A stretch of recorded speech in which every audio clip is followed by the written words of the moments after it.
I'm Nigel from Sunderland Wedding Cars, and I'm sitting here in our stunning black Bentley Continental Flying Spur. I'd like to give you 5 tips of things that you should consider when choosing your wedding car. One of the most common questions I'm asked is which passengers should travel in the car. The short answer is there's no hard and fast rules about that. It's your wedding, it's your big day, you should choose the passengers that you would like to travel in the car. The traditional line of thought is that the groom's party should be in the car first, which consists of maybe the groom, the best man, ushers and page boys, followed by the bridal party, which may be the maid of honour, bridesmaids, and of course the bride herself, along with the person who's given her away. That's a traditional line of thought. You don't have to do that. Choose whichever one that you think's the best. You might also want to include the parents of the bride and the groom as well. Second question I'm asked a lot about is which journeys should the car do? Sunderland Wedding Cars are a little bit different to most wedding car companies in that we don't put a limit on the number of journeys that you can do. We don't put a time limit on it, and we don't put a distance limit based on the area that we cover anywhere. What you should think about when deciding which journeys to do is how long is it going to be between the first people arriving at the ceremony to the bride arriving. If it's going to be too long, then maybe it's a little bit unreasonable to expect the people to wait for that length of time. So be sensible about your journeys and plan them carefully. Bear in mind on the day there may be traffic, especially if your wedding's on a Saturday. The traffic tends to be a little bit busier on a Saturday.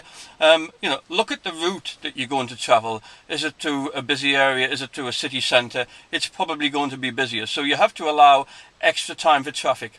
You should also allow for changeover of passengers too, especially if there's children involved.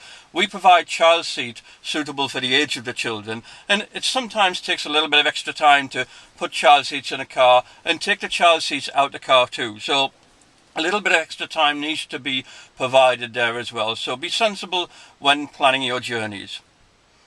The third question I get asked a lot is about the colour of ribbons.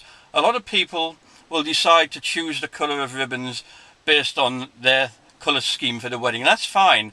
However, if your colour scheme, for instance, is maybe navy blue ribbons on most of the cars don't look that good because there's not a lot of contrast.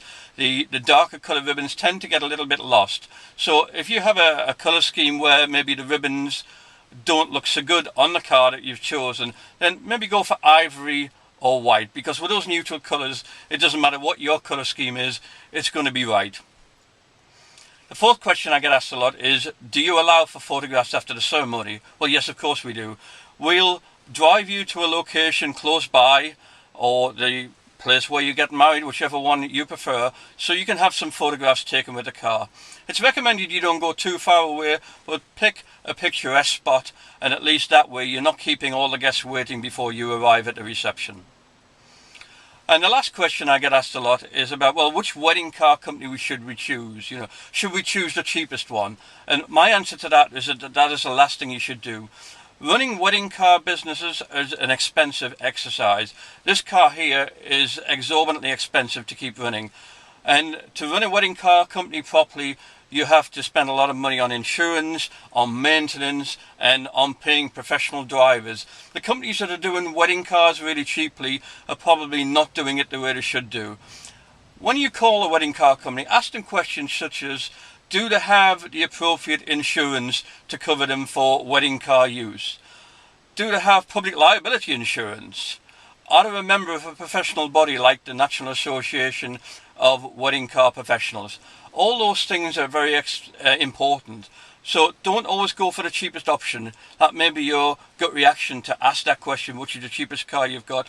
But you only get one chance to make it correct on your big day. If the wedding car is late, if it doesn't turn up, if the driver's not dressed correctly, if he's not professional, if the condition of the car isn't very good, you don't get a second chance to do that. It's your big day, it's your wedding day, and it's something that you really need to think about.